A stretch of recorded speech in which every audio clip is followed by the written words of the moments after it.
My name is Gwen Roberts, and I first would like to thank Turning Point USA and the Western Conservative Summit for allowing young conservatives like myself, who have yet to make it big in the political world, a chance to participate in speaking to you all. I'm from the Metro Detroit area. I'm a fourth-year student working towards my bachelor's in mechanical engineering, and I'm a conservative. I'm a driven, patriotic conservative who believes that if you work hard enough and are dedicated enough, you can do or be anything that you want to, and you can find your own place in society. But more importantly, I believe that no matter what obstacles you face, you can overcome them because there are others like you out there, and if they could do it, so can you. The theme of this year's speech is frontier freedom. This, much like other topics, can be left open to interpretation, and my interpretation was this. The frontier is the conservative youth of the modern political climate who deserves the freedom to stand strongly and proudly along without fear of cancel culture or other forms of harassment. We can push the boundaries and speak openly and honestly on who we are and what we believe in. To go along with my interpretation of the theme, I'd like to share my story on the isolation and hardship that I've felt in today's political climate, so that those of you who know what it's like to not feel free to openly discuss your views can know that you are not alone, and that there are enough people like us out there to allow us to firmly band together and no longer be known as the silent majority. I'll start in 2016. That was the year I turned 16, and it was the biggest year of politics for my generation. It was the year that I found myself and my individuality in the world of politics. The debates were the most significant talk in our country, both on the Democratic and Republican side of the aisle. When I went to my mom, who was a daily listener of Rush Limbaugh, what to think of the debates, she instructed me not to listen to her, but instead to sit down, to listen to both sides of the debate, and make my own decision. I found myself agreeing with the Republicans and left feeling that the Democrats were more ignorant and lacked logic and reasoning. So from that day forward, I knew where I belonged. I grew more attentive in the world of politics, and I researched and taught myself how to think and what opinions to have and how to express them in conversation. However, I soon realized that your opinion is often not wanted, appreciated, or valued as a conservative. Voicing my opinion online was the cause of me being intensely cyberbullied and the reason for me deleting all forms of social media. Now, to be fair, this wasn't a bad thing. Even at the age of 16, I knew how toxic social media could be, and I still don't use it to this day. But with deleting it, I needed to find other outlets for sharing my thoughts on what was going on worldwide. So I turned to my friends. I vividly remember my friends and I from high school at lunch talking about the debates and other politics. Everyone shared thoughts on whom they liked more than who, and it was all civil and fun. So when it came to my turn, I gladly shared, thinking nothing of it. How could anything bad come from it? I'm okay hearing them talk about their liberal candidates, so why shouldn't they mind what I have to say about my conservative candidate of choice? Don't say that, they scolded me. Gwen, you don't know what you're talking about. And after firmly sticking to my opinion, it was days to follow filled with attacks and confrontations, all hate towards me.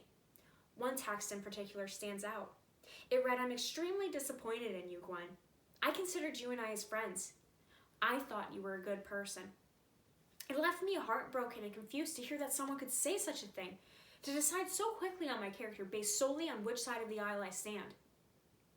Being shunned and shamed by my friends wasn't all. I received harassment from other peers and people I didn't even know. My teachers even tyrannized me. The bullying, harassment, and hate towards me based on my politics were relentless and left me feeling lonely and confused. I'm okay with who they are. I respect their opinions. I'm a nice person. How could they have so much hate towards me? Then my little sister began to be attacked for the same reasons I was. The worst of it was on her way to middle school in the morning. She was physically assaulted by another student on her bus for wearing something that proudly displayed her conservatism. And so from all of this, I was left feeling hopeless, sad, lonely, and like I should be ashamed for who I am and the ideals that I hold. Donald Trump was elected as the 45th president of the United States, and I began to feel listened to as an average American citizen. Yet still, it wasn't enough to allow me to be open and honest on where I stand and the opinions that I hold on what's happening to me and in my country around me. I was fearful of how being honest may affect me and my relationship with those I hold dear. I witnessed my mom make that mistake. Her closest best friend of 30 years broke off their friendship and left my mom confused, lonely, and depressed for weeks on end. All because my mom's friend couldn't see through their simple disagreements in politics. And just how I was in the past, my mom was labeled as evil and a terrible human being. Then 2020 came, and with the outlook on the beginning of a new decade, everyone was hopeful for the start of their new chapter. But as we all know too well, that was seldom the case. Coronavirus became the biggest concern in everyone's lives and affected us all in one way or another, and tensions were beginning to rise.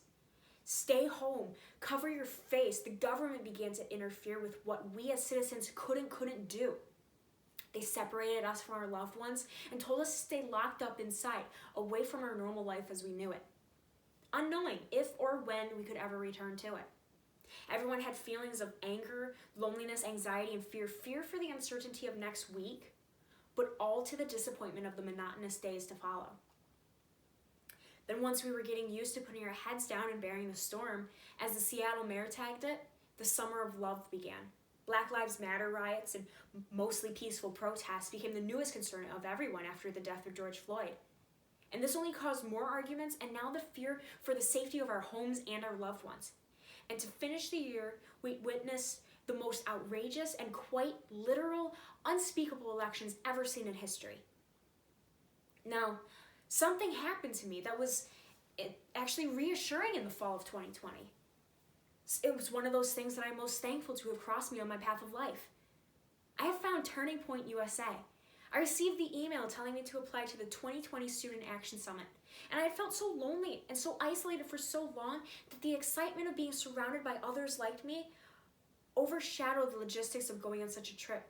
I didn't care that I'd never flown, that it landed on finals week, and I didn't even bother to think about how I could afford it, and I didn't care. I was going to enjoy myself and meet others like me and regain the love I have for who I am once again. And so I applied. And one thing led to another, and I was asked to found a Turning Point USA chapter at my university. And with everything else I had going on, being a member of a sorority, being a full-time student, an intern in an automotive company, I said yes. Not because I wanted one more thing onto my plate or my resume, but because I knew that in doing so, there'd be no more feeling ashamed, no more loneliness, no more hiding who I am. And I knew that if there were others at my school who felt the same way that I have been, then that meant I could help others too. And amid a pandemic, with our school operating remotely, I became the founder and president of Turning Point USA at the University of Michigan Dearborn. And now we have 20 members.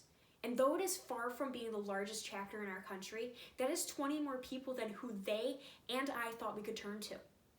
I still went to the Student Action Summit, and all that I'd hoped to happen came to be. I was able to find my voice and strength to speak out and say, yes, this is who I am, and I am not alone.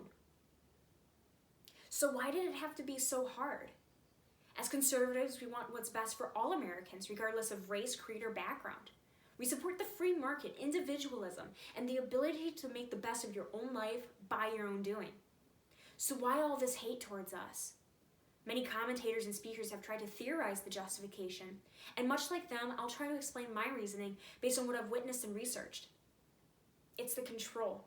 It's the power that the elite leftists continue to grasp onto. They have the ability right now to control and manipulate Americans through the media mob to think like them and vote for them. They want to shut us out, and it's been happening for so long that now we're saying enough. Enough of the hate towards us on the other side. This is who we are, and we are starting to push back. The conservative youth of today is the new counterculture, just as the hippies of Woodstock were of their time, and the leftist elites don't like it. This is a movement, and it's not stopping anytime soon.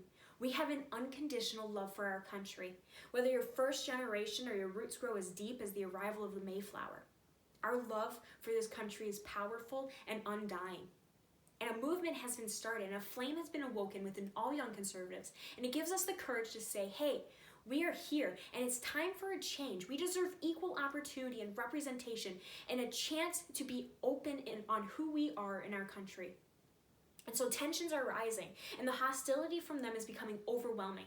They control and manipulate even further to get the media and their followers to attack their neighbors, their friends, their family, people that they once loved, to tell them they are racist, sexist, homophobic bigots, and they don't belong, and they should be ashamed to be a member of our country. The left is a tyrannical group that resorts to bullying tactics to get their way, to shut us down, to continue to hold on to their power. But life is a pendulum. It comes and goes. Politics aside, history tends to repeat itself. Looking back even at the history of presidents, you can see the pendulum swing. Eisenhower to JFK to Nixon to Carter to Reagan, back and forth, back and forth. But you can watch the left try to grasp onto the pendulum. And when we get a little taste of what it's like to have the power, they do everything in their ability to snatch it back. But you cannot play God. The pendulum will and must swing back to keep with the natural order of the universe. We will be able to regain our chance at power. Not permanently either. This isn't a one-party socialist society, and that's not what we stand for. The left wants that. They are the ones that want total permanent government and societal control. They want to strip us of our God, our family values, our freedoms, everything. They want a socialist regime. And we want the chance at power to make the change in our country so that people don't have to feel isolated for the beliefs that they hold. So what difference does it make, knowing the reason behind why the left can be so cruel? It can allow us to have pity and to sympathize with them. It is sad and pathetic to watch them scurry like greedy, gluttonous rats to power. We should watch the elite left and look at ourselves and not be threatened by them. Be proud of ourselves, have pride in who we are, and stand up for that. And deep down, we should all know that we are not alone. We have Turning Point, we have each other, we have our dignity and our pride. We have those who truly love us, those who can see through our differences. And we have God, and we should never forget that. And so, I'd like to leave you all with a poem. One night, a man had a dream that he was walking along the beach with the Lord. And across the sky flashed scenes from his life, and for each scene he knows two sets of footprints in the sand. One belonged to him, and the other to God. And when he looked back at the footprints in the sand, he knows that many times along his path of life, there'd be but only one set of footprints. He further noticed that this happened during the lowest and saddest times along his path of life.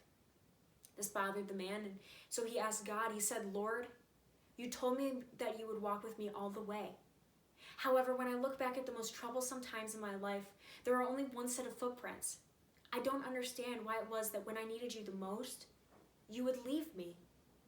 And the Lord replied, "My precious child, I love you and would never leave you. It was during your times of trial and suffering, when you see only one set of footprints, it was then that I carried you." And so the poem Footprints teaches us that God is always there for us, especially when needed most in our lives. He who accepts the Lord will be loved by him. And as young conservatives, patriots, and God-loving Americans, our paths of life haven't been the easiest. At the very least, many of us have experienced harassment and felt as if we were outcasts, like we have no one there. And though we feel as if we are alone, we have each other and we have God. And with God on our side, we can all stand tall and strong along the frontier. Together we can create the change to harbor the freedom for everyone to equally share their beliefs and feel that they have a place in society. We can be the change. And though we are many, in reality, we are one. Thank you.